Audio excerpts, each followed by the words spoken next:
Story 1. It was a Tuesday afternoon, and I had the day off work. I decided to use the free time to run some errands, including picking up household essentials at Target. Nothing exciting, just laundry detergent, some groceries, and a new coffee maker since mine had died that morning. I'd been saving up for this particular coffee maker for a while. It wasn't the most expensive model, but at $89.99, it was a bit of a splurge for me. It had all the features I wanted: programmable timer, a thermal carafe instead of a glass one, and it was supposed to make a much better cup than my old cheap model. I'd researched it online and was excited to finally buy it. The Target wasn't very crowded that day. I grabbed a cart and methodically made my way through my shopping list. Produce section first, then canned goods, then cleaning supplies. I found my coffee maker in the kitchen appliance aisle and carefully placed it in my cart. I remember setting it on the child seat part of the cart, not buried under other items, because I didn't want it to get damaged.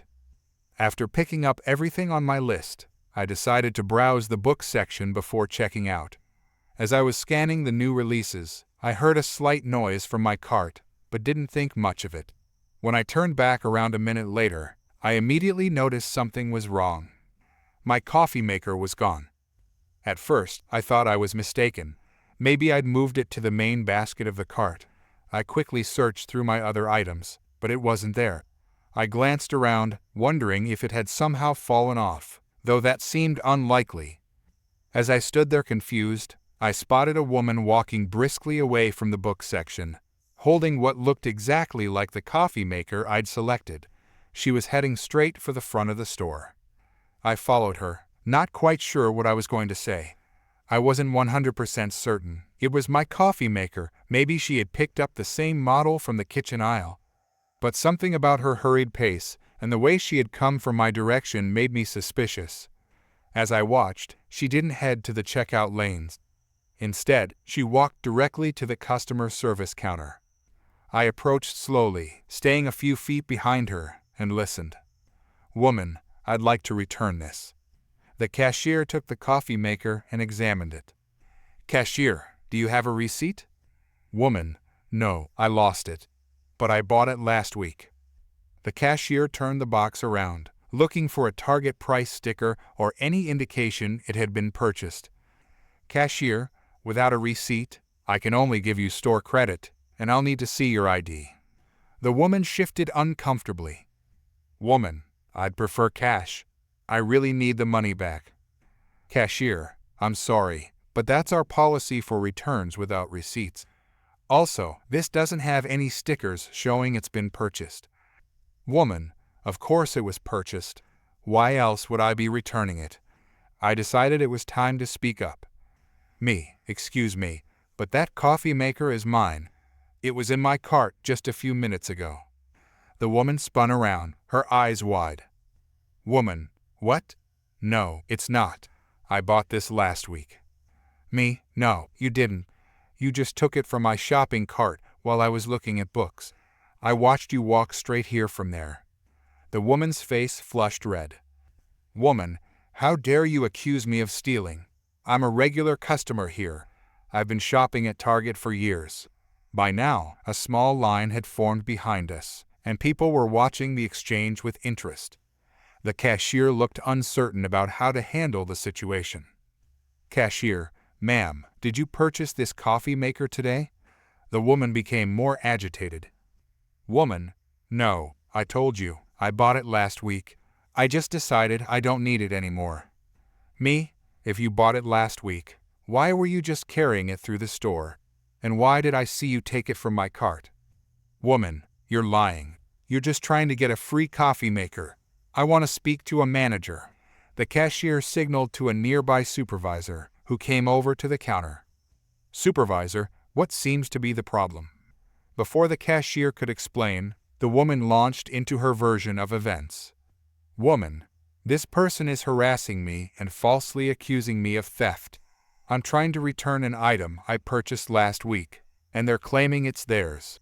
I tried to stay calm. I put that coffee maker in my cart 10 minutes ago from the kitchen appliance aisle. I was browsing books when she took it from my cart, and brought it straight here to try to return it. The supervisor looked from me to the woman, clearly trying to assess the situation. Supervisor, do either of you have proof of purchase? I shook my head. Me, I haven't paid for it yet. It was still in my cart. I was going to check out after I finished shopping. Woman, well, I don't have my receipt, but I definitely bought it. Check your records. The supervisor nodded thoughtfully. Supervisor, let me check something. What's your name, ma'am? The woman provided her name, still looking indignant.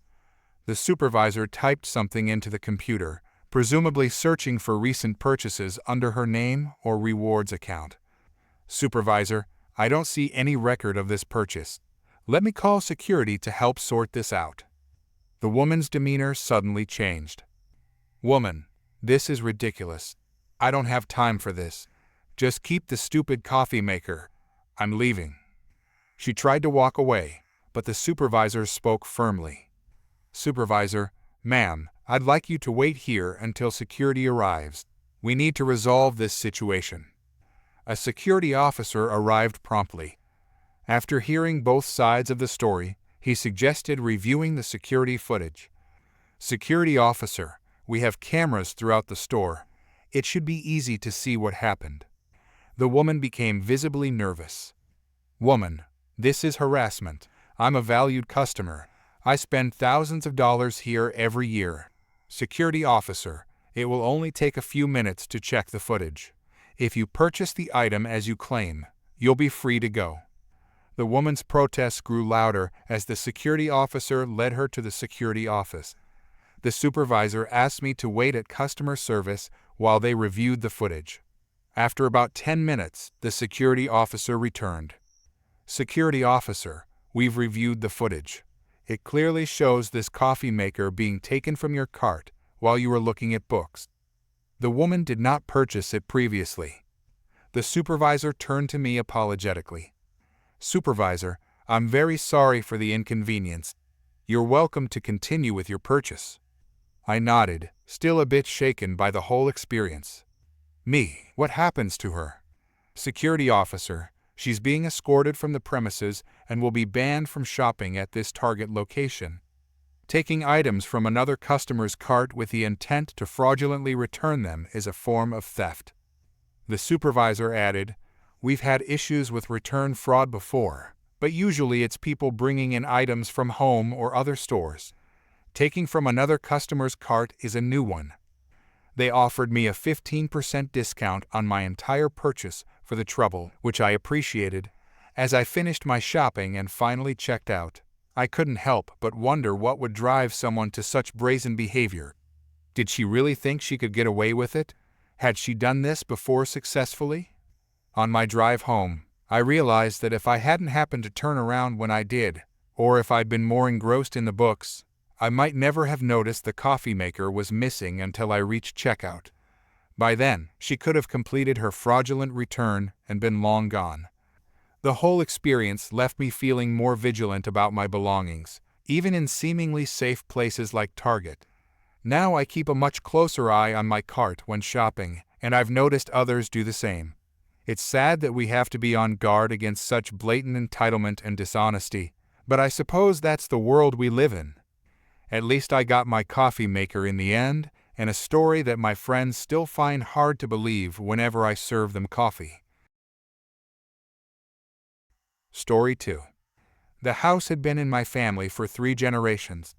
My grandfather built it with his own hands in the 1950s, when this stretch of coastline was nothing but scrubby dunes and wild grass. He chose the spot specifically a rise that overlooked the ocean, with nothing between the back porch and the endless blue horizon but air and possibility. Growing up, I spent every summer here, watching thunderstorms roll in across the water, learning to identify the silhouettes of different boats, and falling asleep to the distant sound of waves.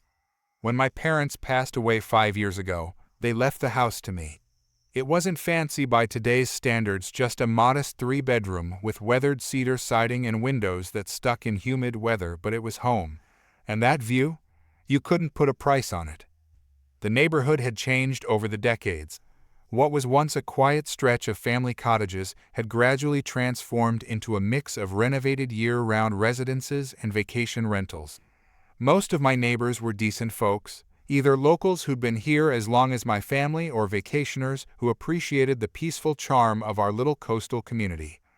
The trouble started last May when the rental property behind mine changed hands. The house sat slightly downhill from mine, with my property positioned perfectly between it and the ocean. For years, it had been owned by a retired couple who rented it out occasionally to friends and family. But when they decided to move closer to their grandchildren in Arizona, they sold to an investment company that specialized in luxury vacation rentals.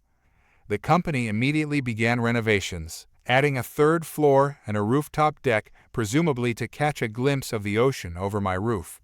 I didn't mind. They were within their rights, and the construction crew was respectful enough. The first tenants arrived during the Memorial Day weekend.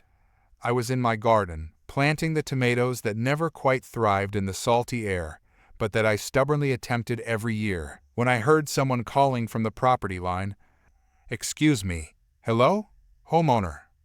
I turned to see a woman standing at the edge of my yard. She was maybe in her mid-40s, with highlighted blonde hair and the kind of resort wear that still had its tags on. She was waving at me impatiently, as if I was a waiter who had missed her table. "Can I help you?" I asked, brushing dirt from my knees as I stood. Woman: "Yes, we just checked into the rental behind you, and there seems to be a problem." "I'm sorry to hear that," I said, "but I don't manage that property. You'll need to contact the rental company." She gave an exasperated sigh, the kind that suggested I was being deliberately obtuse. "Woman, the problem isn't with the rental. It's with your house." I blinked, confused. "My house?" "Woman, yes. Your house is blocking our ocean view. The listing specifically advertised ocean views from multiple vantage points, but we can barely see anything except the corner of your roof." I wasn't sure if this was a joke. I looked around at my house, which had stood in this exact spot for 70 years. "I'm sorry, but my house has always been here," I said. "It was built long before the rental behind it." Woman: "Well, surely something can be done about it. We paid a premium for this rental specifically for the views. My husband is an executive who works very hard, and he needs a relaxing ocean view for his mental health. Our children are very disappointed." Now I was sure this had to be a prank. I looked past her to see if someone was filming, but there was no one else around. "There's nothing I can do about the location of my house," I said, trying to keep my tone polite. "It's a permanent structure." She crossed her arms, lips pursed in thought. Woman: "Well, what if we work something out? Maybe you could let us use your back deck during our stay. Or perhaps we could stay in your house instead, and you could use the rental. Your house has the better view, after all. It would only be for 2 weeks." I couldn't help it. I laughed. The suggestion was so absurd that I thought she must be joking after all.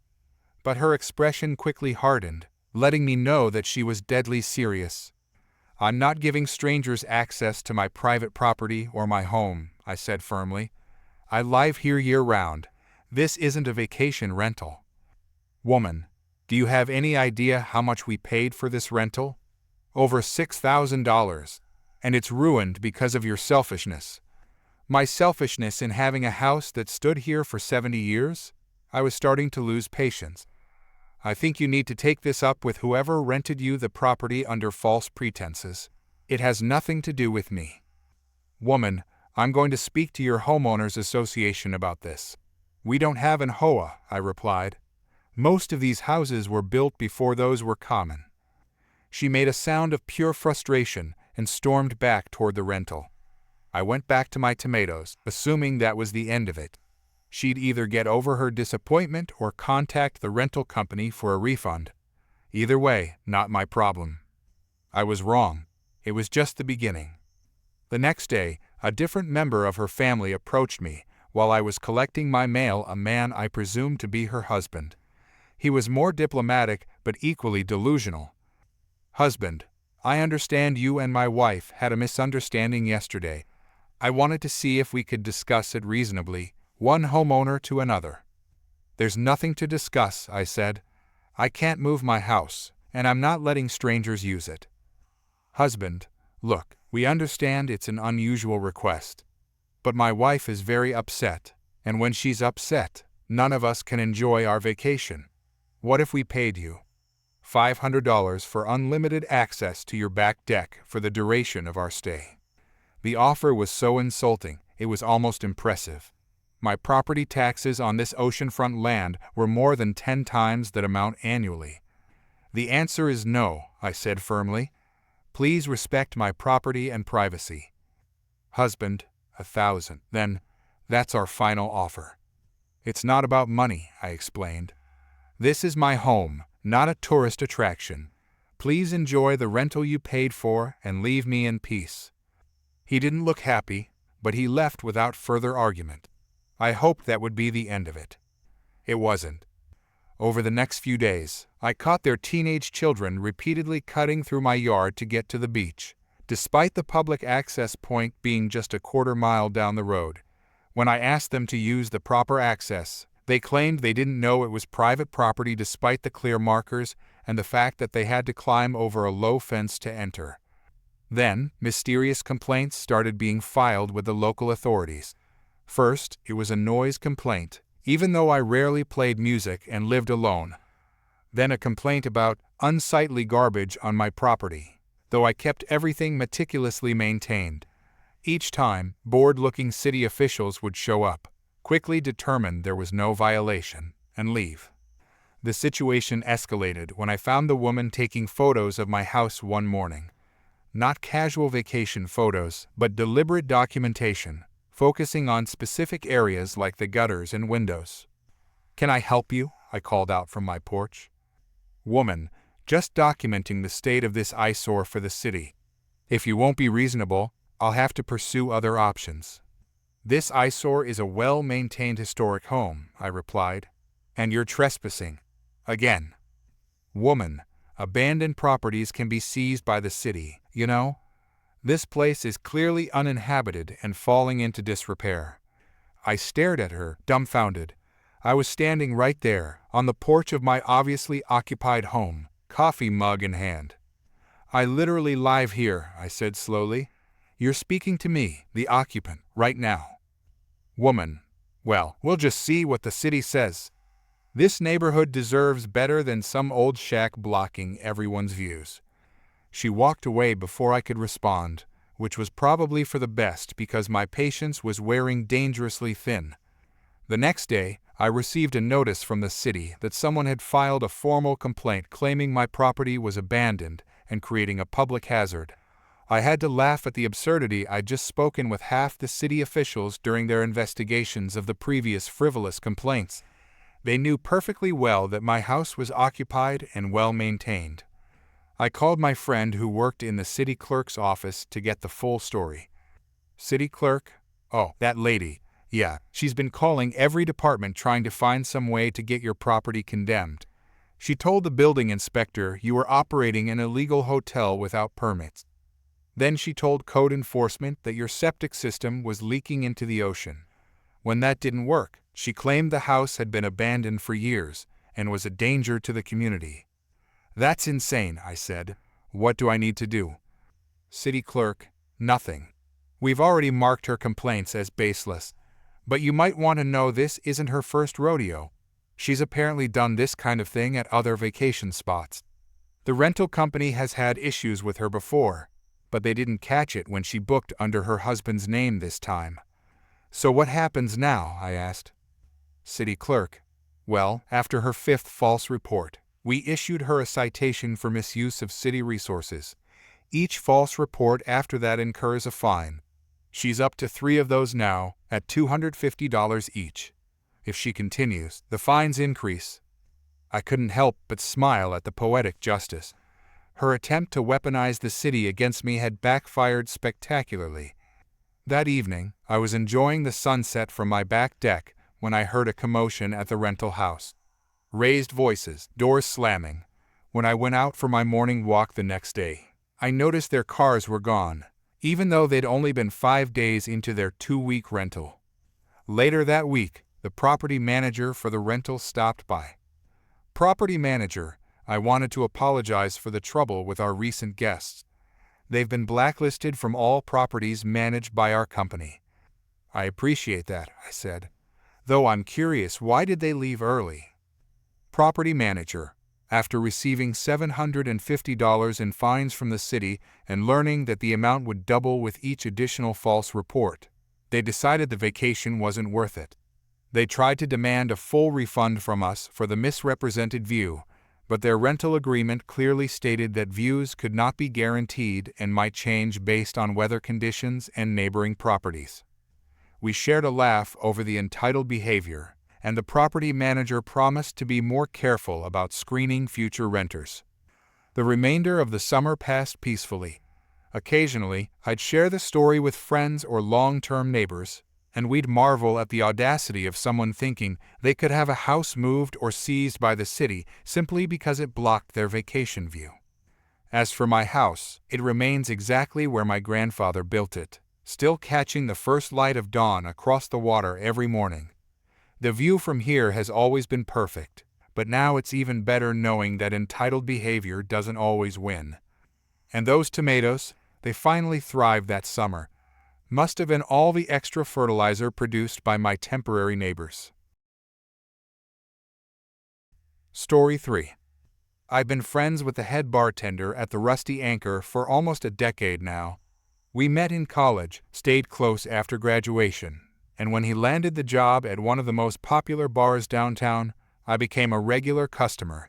Not because I'm a heavy drinker, but because it was a convenient place to catch up with him during his breaks, and the atmosphere was always lively without being overwhelming. The Rusty Anchor isn't your typical dive bar.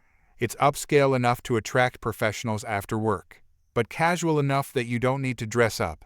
They've got craft beers on tap, decent cocktails, and surprisingly good food for a bar. Most importantly, they take safety seriously. There are always at least 2 security guards on duty, and the place is fitted with high-quality security cameras covering every angle. My friend has been in the service industry long enough to handle just about any situation. He's dealt with everything from harmless drunks who just need a cab called, to the occasional fight that breaks out over sports or politics. He knows how to de-escalate tensions and when to call security. His experience is why what happened last Friday night caught us both by surprise. I was sitting at the far end of the bar, nursing a beer and chatting with my friend between his drinks orders. It was around 10 p.m., the busiest time for a Friday night, and he was constantly mixing cocktails and pouring beers while maintaining casual conversations with multiple customers. That's when I first noticed the woman. She was seated in the middle of the bar, maybe in her early 40s, with an expensive-looking handbag and designer clothes. She'd already had several martinis before I arrived, according to my friend, and was getting louder with each one. The 2 businessmen seated next to her had already moved to a table to escape her increasingly personal questions and commentary.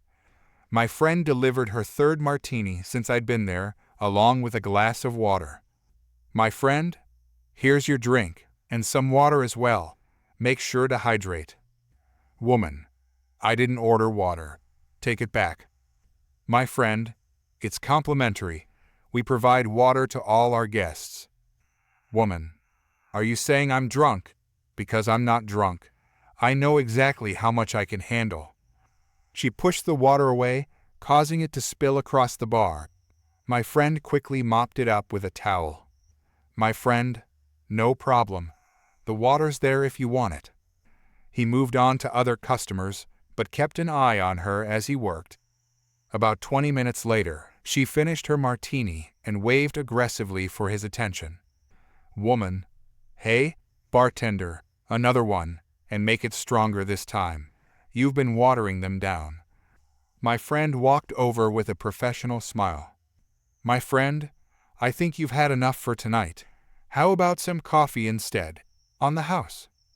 The woman's expression changed instantly from demanding to outraged. Woman: "Excuse me, I'm a paying customer, and I decide when I've had enough." My friend: "I understand, but as a licensed bartender, I have a legal responsibility." Woman, don't you dare talk to me about legal responsibility. Do you know who I am? My husband plays golf with the owner of this place. By this point, other customers were turning to watch the commotion. My friend kept his voice calm and even. My friend, I'm sorry, but I can't serve you more alcohol tonight. I'd be happy to call you a cab, or you can order some food to help sober up. Woman, this is discrimination. You can't refuse to serve me. My friend, actually, I not only can, but am legally required to stop serving a visibly intoxicated person. It's for your safety and others. She grabbed her purse and stood up, swaying slightly. Woman, fine, I'm leaving. But you haven't heard the last of this. I thought that would be the end of it. My friend and I exchanged glances. The universal yikes. Look, that service industry worker's perfect over years of dealing with difficult customers. He continued serving other patrons, and I went back to my beer. About 15 minutes later, one of the security guards approached my friend with a concerned expression. They spoke quietly for a moment, and then my friend gestured for me to come over. My friend, hey, we might have a situation. That woman I cut off? She's outside claiming I assaulted her. She's on the phone with the police right now. I nearly choked on my drink. Me. What? That's ridiculous. You never even touched her. Security guard. She's saying he grabbed her arm when she tried to leave and twisted it. Claims she's injured and is demanding he be arrested. My friend looked pale. Even false accusations like this could threaten his job and reputation. Me. But there are dozens of witnesses in here. Nobody saw anything like that happen. Security guard. We've already pulled the security footage. The manager's reviewing it now. Sure enough, 2 police officers walked in a few minutes later. They spoke briefly with the manager near the entrance, and then one officer came to talk to my friend, while the other went outside, presumably to speak with the woman. The officer was professional but direct. Officer, sir, we've received a complaint alleging you assaulted a customer when refusing service. Can you tell me what happened? My friend calmly explained the situation, how the woman had been visibly intoxicated, how he had refused to serve her more alcohol as required by law, and how he had never made any physical contact with her whatsoever. Officer, did you touch her at all, even to guide her to the door or steady her? My friend, absolutely not. I stayed behind the bar the entire time. I never came around to her side. The manager approached with a tablet. Manager, officer, we have the entire interaction on camera. Would you like to see the footage? The officer reviewed the video right there. From my position, I could see the clear footage showing exactly what had happened. My friend staying behind the bar, the woman getting up on her own, and leaving without any physical contact between them. The footage even showed her walking out steadily enough, then stumbling dramatically once she was outside, as if practicing her story. The officer nodded and handed the tablet back. Officer, thank you. This is very clear evidence. He spoke into his radio, presumably updating his partner outside. A few minutes later, both officers came in with the woman, who looked shocked to see the security cameras mounted around the bar. Woman, those cameras could have been tampered with. He deleted the part where he grabbed me. Officer, ma'am, security footage is time-stamped and cannot be selectively edited on the spot. The footage clearly shows you left without any physical contact from the bartender. Woman, well, he must have done something. My arm hurts. Officer, you claimed he twisted your right arm, but the footage shows you carrying your purse with that same arm as you left, with no signs of discomfort. Her face was getting redder by the second. Woman, do you know who I am? My husband is a very important. Officer, ma'am, making a false police report is a criminal offense. Please step outside with us. The second officer turned to my friend. Officer, sir, would you like to press charges for the false report? My friend looked at me, clearly torn. On one hand, he wanted this woman to face consequences for her lie that could have seriously damaged his career. On the other hand, he didn't want to deal with the hassle of court appearances and prolonging the incident. The manager stepped in. "Manager, we as a business would like to press charges. This kind of behavior cannot be tolerated against our staff." The woman was escorted out, still protesting loudly. The officers explained she would be receiving a citation at minimum and potentially facing misdemeanor charges depending on the district attorney's decision. After they left, the manager patted my friend on the shoulder. "Manager, this is exactly why we invested in that security system. Take a break if you need it." My friend took a deep breath and smiled weakly. "My friend, and this is why I always follow protocol. Never thought I'd need video evidence just for doing my job correctly." 3 weeks later, we found out through one of our regular customers who works at the courthouse that the woman had been charged with filing a false police report.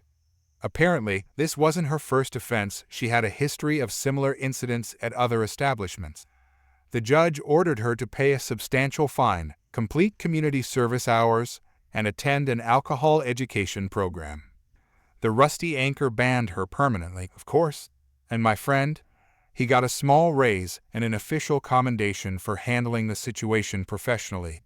The security footage of the incident is now used in their training program for new staff, a perfect example of how to properly handle refusing service and why documentation is so important in the service industry. Every time I visit now, my friend jokes about checking for hidden cameras before serving me my beer. But behind the humor, there's a real lesson about how quickly someone's entitlement can escalate to potentially life-altering false accusations, and how important it is to have systems in place to protect those who are just trying to do their jobs correctly. Story 4.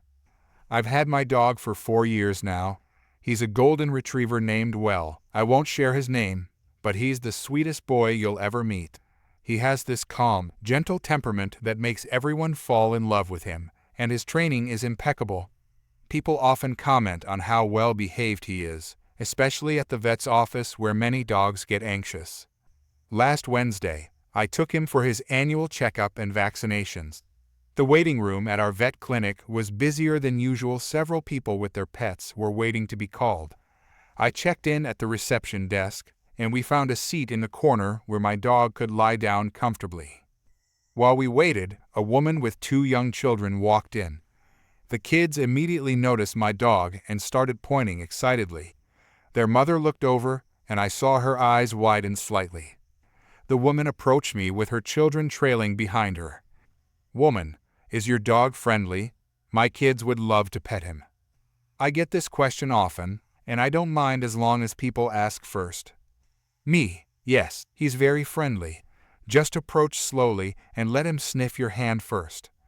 The children followed my instructions perfectly, and my dog happily accepted their gentle petting. Their mother watched with an odd expression. "Woman, he's so good with kids. Most dogs would be jumping all over them or scared." Me, thank you. He's been through extensive training, and he naturally loves people. Woman, what breed is he? Me, he's a golden retriever. Woman, pure breed? I nodded, a bit uncomfortable with where this was going. Woman, how much did he cost? I shifted in my seat. I never like discussing how much my dog cost. It feels like reducing him to a price tag. Me, I'd rather not say. He's a family member, not a purchase. She nodded but continued to watch my dog interact with her children. The kids were giggling as my dog gently licked their hands. Woman, my kids have been begging for a dog just like this. Their father is allergic, so we haven't been able to get one, but he's moving out next month. I made a noncommittal sound, not sure how to respond to the personal information. Thankfully, the vet technician called my name at that moment. "Vet tech, we're ready for you and your dog now." I stood up, gently tugging my dog's leash. Me, sorry, we have to go now. Woman, no problem. Maybe we'll still be here when you're done. The vet tech led us to an exam room where the veterinarian joined us shortly after, They did a thorough exam, gave my dog his vaccinations, and then the vet left to prepare his paperwork and medication. The vet tech asked me to go to the front desk to fill out some insurance forms and complete payment while they finalized the documentation. I hesitated, not wanting to leave my dog. Vet tech, don't worry, he'll be fine. We just need to print his vaccination record and get his medication ready. It'll only take a few minutes, and he can rest here where it's quiet. Reluctantly, I agreed. My dog was comfortable on the cushioned exam table, and the room was much calmer than the busy waiting area. I gave him a pat and headed to the front desk. While I was filling out paperwork, I heard a commotion from the back of the clinic. The receptionist looked up, confused, and then her eyes widened as someone shouted. Voice from back, "Hey, what are you doing in here?" Seconds later, a vet assistant rushed to the front. Vet assistant, there's a woman trying to leave with your dog. My heart stopped. I dropped the pen and ran toward the exam rooms, the receptionist right behind me. As we turned the corner, I saw the woman from the waiting room trying to lead my dog toward the exit door. Her children were standing nearby, looking confused. Me, stop. What are you doing with my dog? The woman jumped, startled by my shout, but quickly composed herself. Woman, oh, I thought you had left. The kids were just saying goodbye. But she was holding my dog's leash and had nearly reached the back exit. Me, you're trying to steal my dog. Woman, don't be ridiculous. He just needs a family with children who will appreciate him better. My kids have fallen in love with him, and it's clearly meant to be. I was speechless with shock. The veterinarian, hearing the commotion, emerged from another room. Vet, what's going on here? Vet assistant, she was trying to take his dog. The woman's face hardened. Woman, these people are exaggerating. I was just looking for the bathroom and got lost. Vet, with someone else's dog. Woman, the children wanted to say goodbye. The vet wasn't buying it. She quickly moved to the exit door and locked it, then turned to the receptionist. Vet, call the police. Woman, don't be ridiculous. This is all a misunderstanding. She tried to push past us toward the main entrance, dragging my dog, who was now visibly confused and resistant. I stepped forward and took his leash from her hand. Me, don't touch my dog again. Woman, you're being selfish. You probably don't even have children. My kids need this dog. One of her children started crying, clearly upset by the tension and shouting. Child, Mommy, I want to go home. The woman ignored the child, still focused on my dog. Woman, I can give you money for him. Name your price. Me, he's not for sale. Ever. The receptionist returned. Receptionist, the police are on their way. The woman suddenly changed tactics, her eyes filling with tears. Woman, please, don't do this. I'm a single mother. I just wanted to make my children happy. Vet, by stealing someone else's pet, that's a crime, not a gift. We all waited in uncomfortable silence for the police to arrive. The woman alternated between demanding we let her leave and pleading with me to give her my dog. Her children, overwhelmed by the situation, sat quietly in the corner. When the police arrived, they took statements from everyone. Security footage from the clinic clearly showed the woman entering the exam room without permission and attempting to leave with my dog. The officers arrested her for attempted theft. As they led her away, she was still insisting that my dog was meant to be with her family. Her sister was called to pick up the children. After the police left, I was still shaking. The vet gave me and my dog a few moments alone in a quiet room to recover from the ordeal. Vet, I've never seen anything like this in 20 years of practice. I'm so sorry this happened. I thank the entire staff for their quick action. If the vet assistant hadn't spotted the woman, I might have lost my beloved companion. Now, we go to a different vet clinic, one with better security, and I never leave my dog unattended, even for a moment. Some people's entitlement truly knows no bounds.